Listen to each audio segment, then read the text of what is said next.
Y'all want to watch me make a thumbnail? Okay, I have these stickers. Okay, let's see. That's an option. Or another option. Or an option. An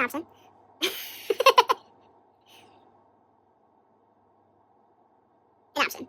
We'll see. We'll see which one I choose. Woo!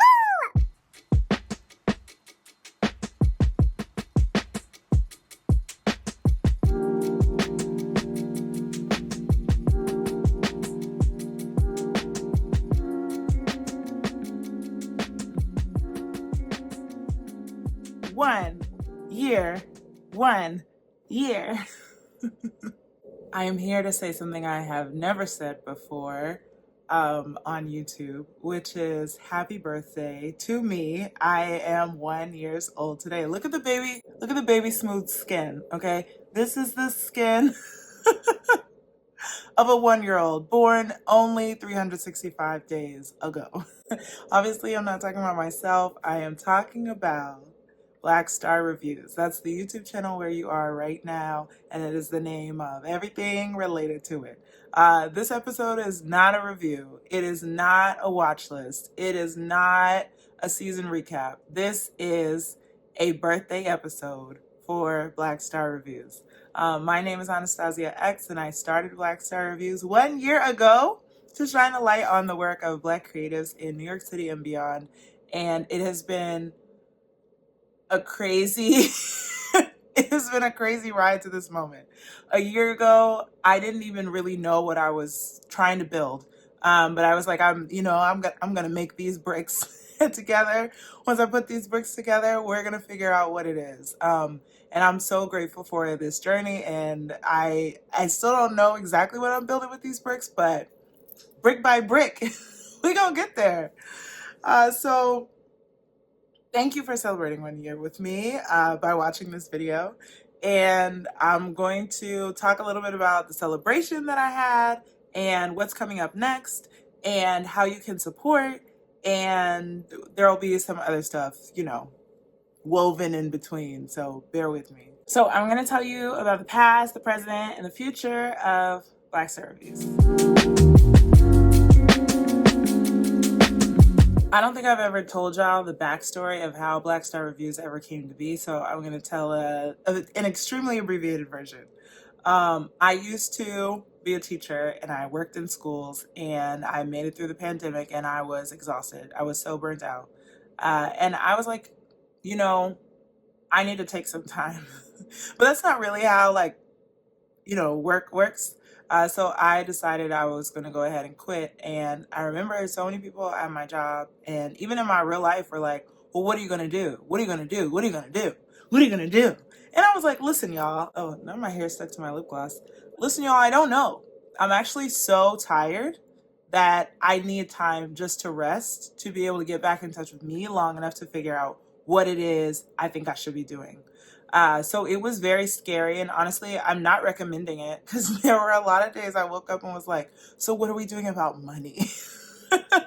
And that's a whole nother story that I'm not going to get into right now because I want to be clear, Black Star Reviews generates zero income. So this is not a job, okay? This is me volunteering right now, but with a smile, I'm happy to do it. But anyway, in one of those conversations when someone was like, so what are you going to do? I remember saying like, well, I think I want to go to the museum and see shows. And they were like, yeah, girl, whatever. And even I didn't really know what I meant when I said that. I was just thinking about things I like to do in my free time. So when I stopped working and my time really opened up, I did have a part-time job, but the other part of the time, I would be in different places around the city for work. And so I would just pop into the nearest museum, or I would get a rush ticket to see a show. And I would want to call my friends midday, I'm talking 2 p.m. and be like, I have to tell you about this play I just saw. And they're like, we're at work. I know, but I need you to take a break. I had to get these thoughts off my chest. I had so many ideas based on everything that I was seeing. And people didn't really have time to talk to me. So I would go home and I would write about it. And it brought me so much joy. And at the same time, when I would be looking at my calendar for the week, oh, what should I do this week? I kept being like, oh, I want to go see this show. I want to go see this exhibit. and then also feeling like, well, what are the things that make me happy? Like, what should I really be pursuing? And one day, like, I really can't even take credit for the idea. I felt like it was just like, boop, bing, it was there. I wasn't thinking about it. But like I told people, if I get enough time to rest, the idea will come to me. And so the idea for Black Star Reviews was born. So that was probably October, November. So at that point, I started like really writing things down, keeping track of what I was doing, and thinking about like, when do I want to launch it? So my birthday is in December, and I thought, oh, what if for my birthday I like launch, this idea that I have? But my birthdays are extremely extravagant. I couldn't get all the details together for like both birthday and a launch, and I was like, we're just gonna do birthday, and I'll separate the launch to something else. But the birthday ended up being a very like arts focused event. I had people join me in seeing Alvin Ailey, which is let me turn this around. Which is an annual tradition that I have for myself to see Alvin Ailey every December. It was so nice to like go with friends. I think there were 10 of us, 10 or 12. And then after that, we went to a bar, more people came. It was really cute. And that was a moment when I was like, okay, I think if I asked people to come somewhere, maybe they would come, right? Like, of course they came for my birthday, but like, what if I asked them for something else? So I locked that in my brain, and I got more serious about launching Black Star Reviews. And I was going back and forth about the name because I was like, Black Star Reviews, it's long, doesn't really roll off the tongue. It's not immediately clear what it is, but like I prayed on the name, I meditated on the name, and the answer I kept getting was like, this is the name. One of the names I was strongly considering but didn't end up going with was Ring Shout Reviews. And I still wonder if I'll ever, do something with that phrase. But like Black Star Reviews was the name that was bestowed upon me. So I just went ahead and moved forward with it. So December passes, New Year passes, and I decide Black History Month. Like Black History Month is when I'm going to launch Black Star Review. So up until this point, I'm like, I created an Instagram, but I didn't tell anybody. I created a TikTok, but I didn't tell anybody. So I'm posting on these platforms just to strangers because I hadn't even told my friends. But I didn't realize that TikTok will snitch on you every single time. So people who had my number were starting to see my TikToks, and they would be like, "Is this you?" And I was like, "Oh, no, you can see me." Like, because I was really self-conscious about inviting people to follow me on a page that had 0 posts. I wanted, by the time the people I knew to find me, that I like had something there for them to understand what I was doing. But that plan, flew out the window because TikTok snitched on me. People found me across all platforms. And then all of a sudden I had an audience. And I'm not even talking about a big audience. I'm talking like 18 people. But I was like, oh my God, the pressure, like people can see me. And I look back now and I'm like, girl, still no one is worried about you. But so I started posting, and in my mind, I had launched, right? I had the LLC, and I'm thinking like, okay, I'm Black Star Reviews. I go places with my star. I write about it. I introduce myself to people. And a friend of mine, Bree, was like, I can't believe you're not having a party. Like, you have a party about everything. Like, it's so weird that you're not celebrating this. And I think it was, again, I was self-conscious about like, well, what is this thing? And like, I still don't love the name. Like, even though I know I'm not changing it, like, I didn't feel confident enough to celebrate. But I thought about the fact that she was right. And people wanted to celebrate with me. And so I used it as an opportunity to like basically feed off that energy. Like, people are excited for you, they want to support you. So I just tried to like soak that up like a little sponge. And I'm gonna go get the notebook. So once I had like settled on the idea of Black Star Reviews, and I really started like getting into dream mode about what it could be, this notebook it's made by a Black owned company, and it's called Focus. And the paper is actually made from stones, so it's waterproof. It's got like a very soft texture. It's very interesting paper, but anyway, I love notebooks, so I thought this really matched the aesthetic of Black Star. So I brought this notebook, and I asked the people who were there at my launch to write a message to me, like a message of encouragement. And I go back and read these from time to time when I'm feeling discouraged. So to everybody who was there, Thank you. Thank you. If you write me anything, I want you to know I have it, never getting rid of it, and I do go back and read it. To me, there's nothing more special than someone handwriting you something. I'll delete an email in a heartbeat. But anyway, so we lit a candle. They wrote me messages. I told them like what I was trying to do. I had them follow me on all my platforms, and we did it in Harlem. And then it was time to get to work, right? At that point, people are like, so when's your next YouTube video? Like, what are you gonna go see? Can I come with you? And things just really started to like take off. And I don't even mean like, oh, I started to earn money. Oh, I got 1,000 followers. Like I got 5 more, right? Like I went to a gallery and I met 3 people and I felt bold enough to ask them to follow me on Instagram, even though I had a few posts. And so things started to pick up speed just a tad, just a tad bit of speed. And one real turning point, I had been following this Black woman who owns a gallery, and I wanted to go to the gallery, but it was really far away, so I was being lazy. And I saw that she was going to have a booth at the Affordable Art Fair, which I usually go to anyway. So I went to the art fair and introduced myself to her. And she was really kind. I was like, hi, you don't know me, but I know you. Super awkward. I think I came really full force. But she invited me to an event in her gallery. I went back, and then when I was at that event, she asked me if I wanted to speak on a panel that she was hosting.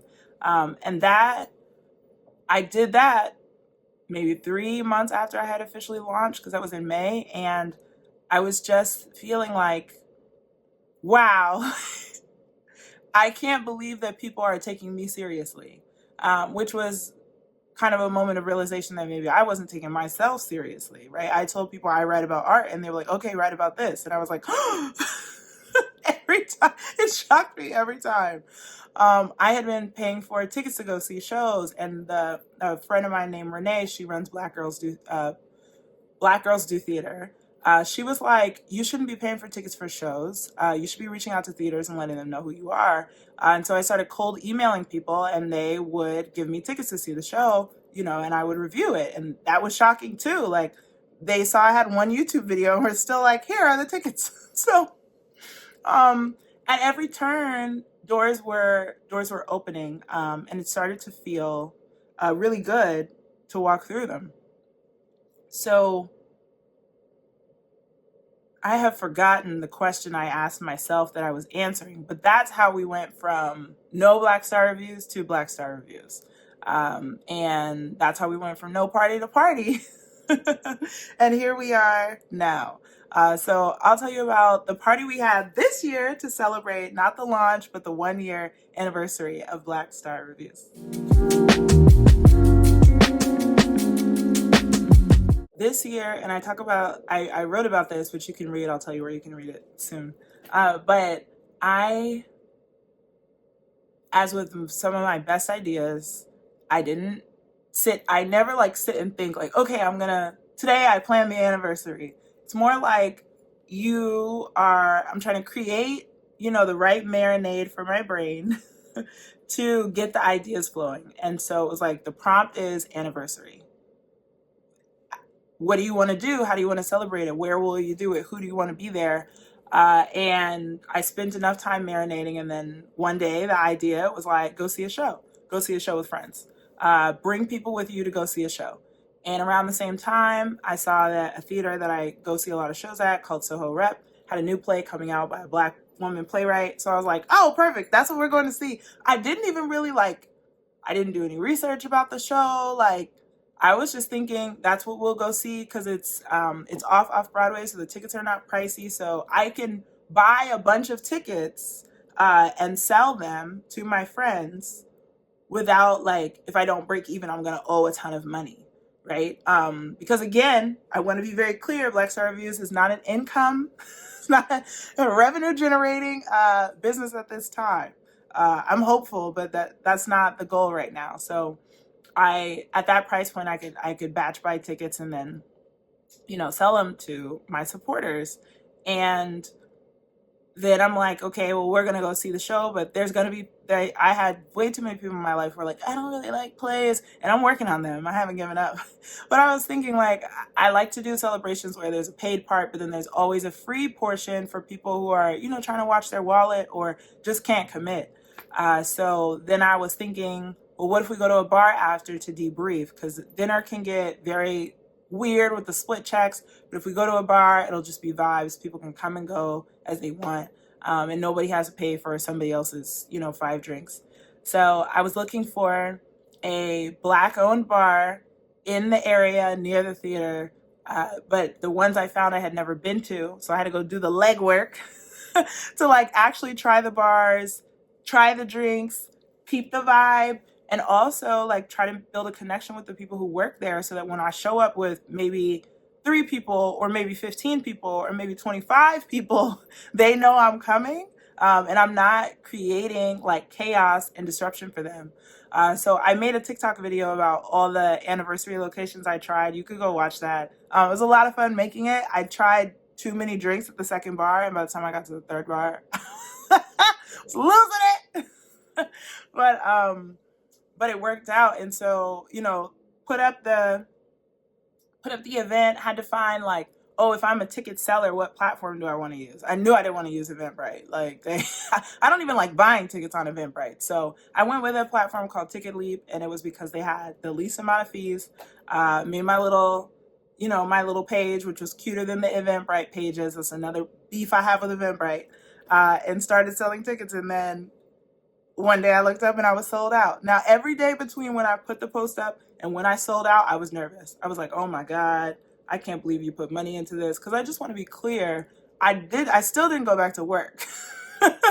So the money that I have to spend on what my dad would call my hobby is like it's zero. Okay, I have a $0 budget for this endeavor. So every day that I hadn't sold all the tickets, I was like, what I'm going to do? But then before I knew it, they were all gone. I started with 10. Then my knucklehead, I was like, 10 probably isn't enough because that's only 9 if you count me. So I went ahead and bought 2 more. So I was like 12, like the Last Supper.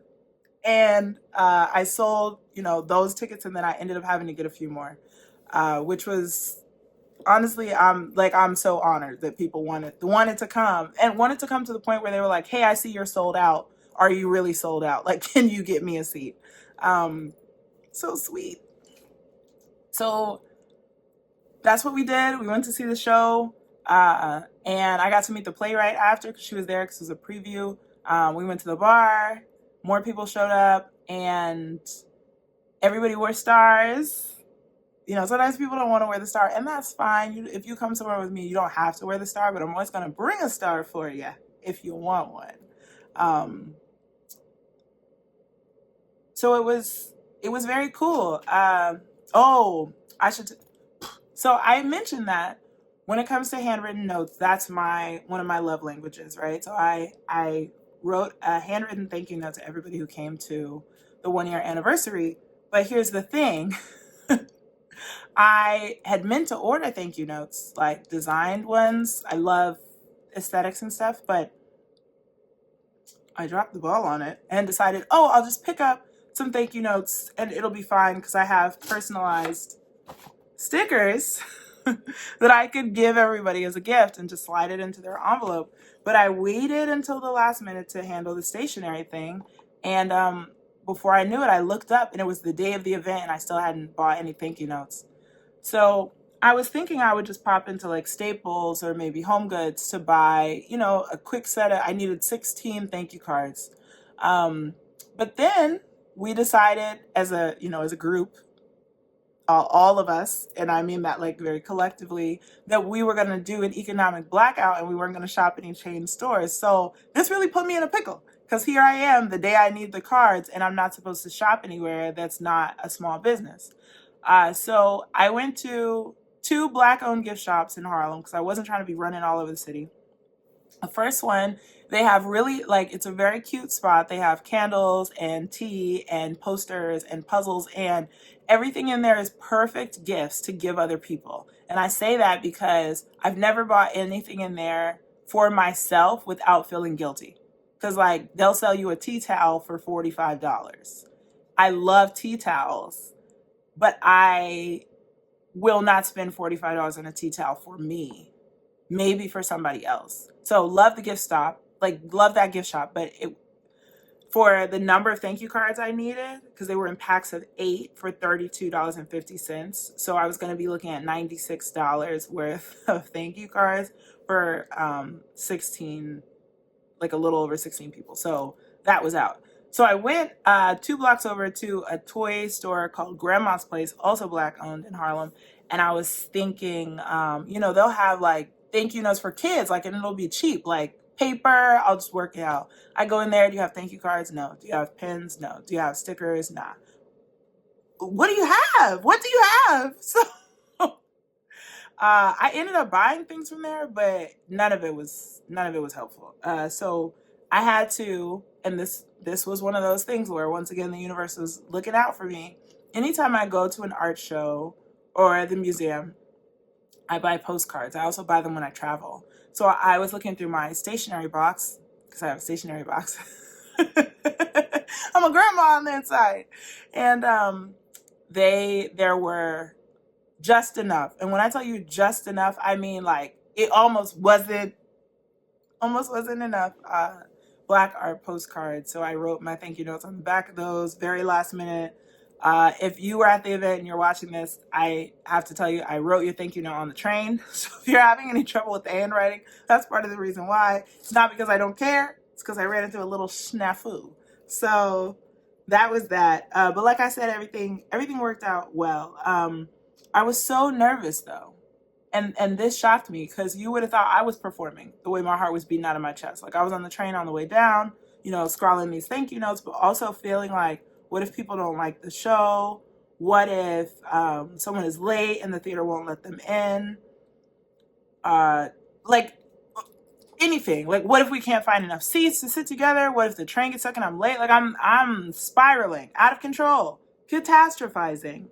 And even once the show started, I still was nervous. And I'm like looking around at the people that I brought, like, do they like the show? Do they think it's weird? Are they mad at me? Do they feel like they wasted their money coming to the show with me? So it took me a while to like get into it, because whole time I'm not even thinking about what do I think about the show. I'm thinking, what do I think they think about the show? Which is not a good way to be. Not a good way to enjoy theater. But everything turned out fine. And people told me they liked the show afterwards. I'm going to write a review separately, so I'm not going to get into that here, because when I write about Nia's show, I want to just talk about Nia's show. I don't want her to feel like she's lumped in with me. So yeah, I was really nervous the whole time, but it worked out, and I need to remind myself, and so I'm going to do that by reminding you, like, sometimes things work out, and that's okay. It's a good thing. You don't have to feel guilty about that.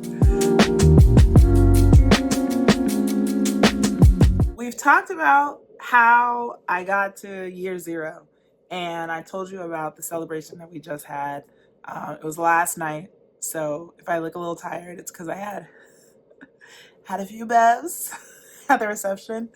And now we're going to talk about the future. So when I brought everybody together, it was to see the show and to celebrate, but also because I had 2 announcements that I wanted to make. And the first was that I was launching officially a home for Black Star Reviews. And that's at www.blackstarreviews.com. So I had the domain like from when I bought the LLC, but I didn't know how I was going to use it. So I used it for like my link in bio. And as I started, posting on Instagram, I don't think I mentioned this. I hate Instagram. I think it's terrible. I wasn't even on it before I started Black Star Reviews. And so getting on it to do Black Star Reviews, I just hated it. Like I wouldn't post because I didn't like posting. I wouldn't even check my messages because I didn't want to open the app. And I thought it was like very desperate when Instagram would send me notifications that didn't even have to do with me just to get me to open the app. Like it would be like, your friend commented on Beyonce's post. I don't care. That don't have nothing to do with me. So I realized like I'm not doing a very good job at my job if the only place people can really find me is Instagram, right? I was on Instagram, YouTube, and TikTok. If I posted on YouTube, I felt great. But then to try to take that YouTube post and put it on Instagram, like try to bite size it, that was so frustrating. So I just wouldn't do it. And then I didn't mind posting on TikTok. But when I posted on TikTok, I always thought about the fact that like, well, I really should be posting on Instagram because there's more people over there looking for me. But y'all, I was running from Instagram at every turn. Like people would tag me in a story and I would miss it because I just wouldn't even open the app. So I knew I had to get off there. And then with everything with Meta, where they were like, you could say anything you want about all these groups. Like you could talk bad about trans people. You can use hate speech. I was like, we should all be getting off these platforms, right? So all my friends are like, no, you can't get off, which I hate that. And I still don't agree. I'm going to phase out at some point. But I also didn't like the idea that like Instagram owned my content. Like it was theirs. It only existed at a link that was associated with Instagram.com. And the thing that really, the straw that broke the camel's back, when they changed from the square grid. I had been working on a puzzle grid. It was 4 rows of 3 posts each. So over months, I'm putting together this puzzle, right? And when I finish it, I'm like, this is gonna eat. I got 3/4 of the way through my puzzle, and Instagram said layout change, 4:5 ratio. It messed up my entire puzzle. Now where pieces should touch, there's a gap, a white gap, and I won't stand for it. I said, oh, y'all have seen the last of me. This is it. So all those things drove me to want to leave the platform. But it's like, where am I going, right?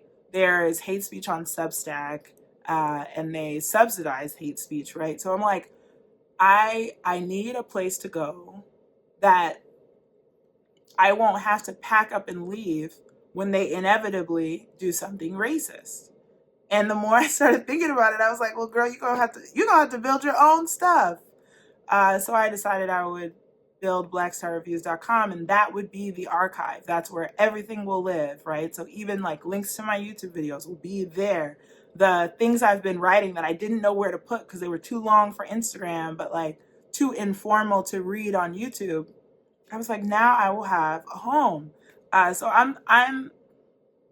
I was excited about the 1-year anniversary, but what I was really excited about was launching blackstarreviews.com because it feels real. It feels like a thing that I know it's the internet, but like it feels like a thing you can wrap your hands around, and you can see everything, all the work that I'm doing in one place. Because on Instagram, it looks like maybe I've done 30 things in the last year. When I made a list, I've gone to 120 art events in the last year between like right before I launched and now. And you can't see any of that on any platform, right? YouTube has 20 episodes. TikTok, maybe I have 17 TikTok videos. Some of them overlap with the YouTube videos. So I'm like, no, this is the place where you'll really be able to see it all. And another thing that's been tough is like, so a theater, let's say I am working with a theater and they give me tickets to review the show and I make the review and I send them the link to my YouTube video. But if it's 40 minutes long, like, I don't know if they're going to watch it. I don't know if they're going to blurb it. And I know people are busy. So if I can also have a written review, now there's no reason not to engage with it, right? Because whether you want to watch it or you want to read it, you have that option. And I'm wondering, like, do I need a podcast? But like, please, I'm telling you, one step at a time. So yeah, now everything will be written. And I already told y'all I love writing, so that'll be great. So yes, blackstarreviews.com. Please go there. Take a peek around. I don't have everything up yet. I got up as much stuff as I could with my web designer, who is my friend named Sean. Sean, thank you. I don't think he's watching this, but but he helped me out in a pinch, and anything that you see on blackstarreviews.com is because he did it. Because I was clicking around, getting frustrated, and he came to my rescue, which I very grateful for that. Yeah.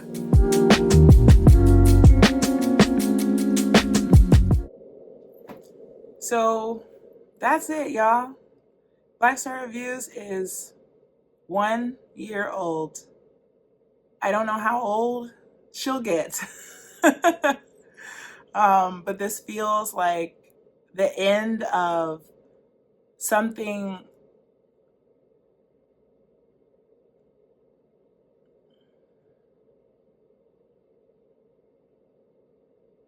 I've never ran a marathon before,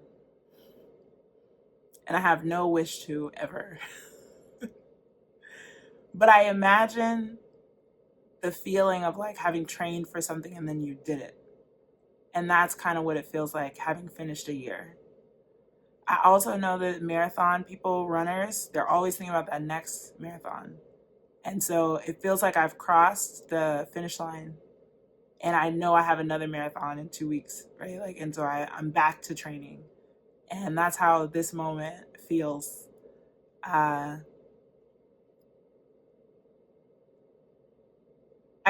I don't know if I'll make more videos like this of kind of like just a chat and also the behind the scenes.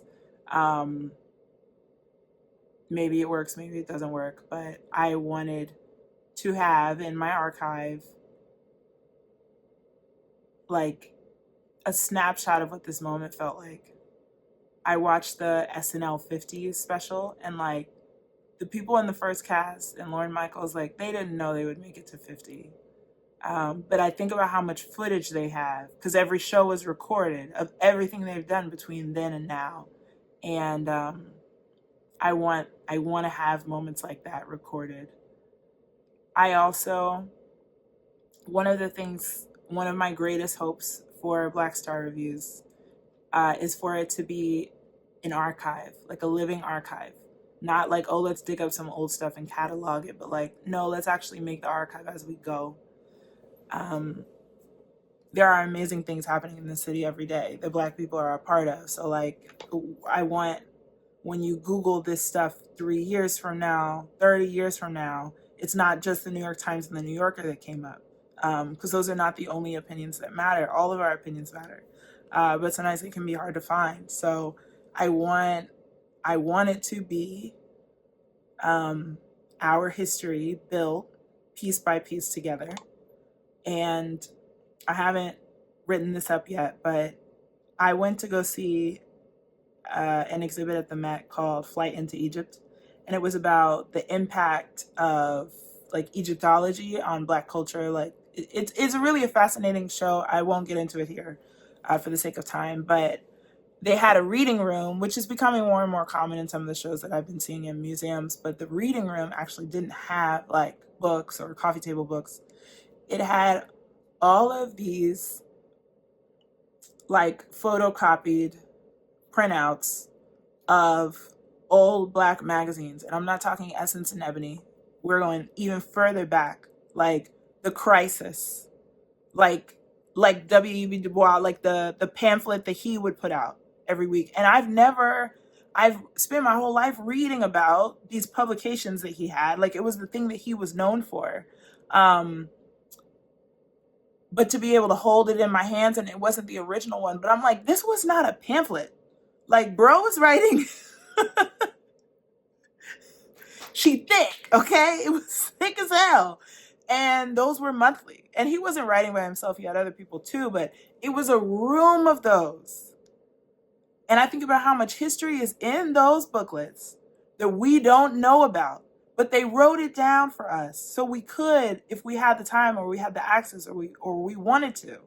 And being in that room, like I could feel that like that hum that you get when like stuff is right. Because I was like, no, this is what we're building.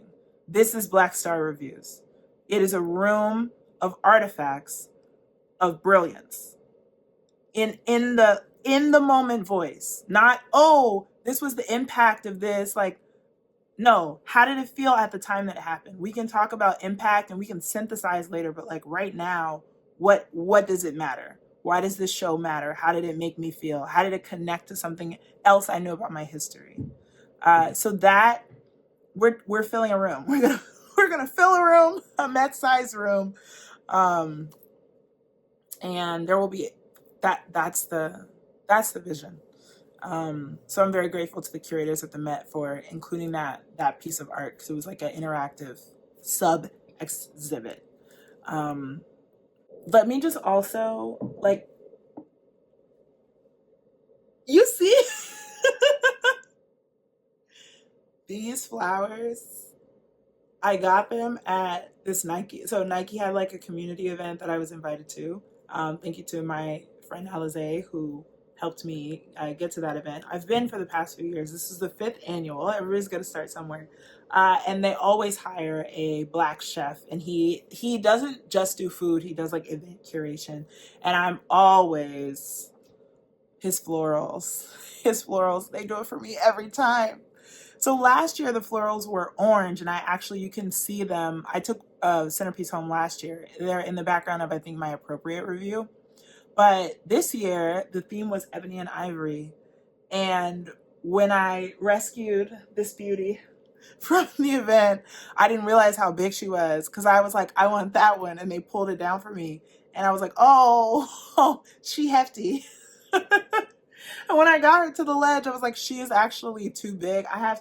She's tilted because if she wasn't, there would be no space for the lamp. That's how big this arrangement is. But as you can see, it's gorgeous. And because of the ebony ivory theme, because at first I was like, I don't know how I feel about the spray painted black. Like, it just feels so aggressive, like aggressively black.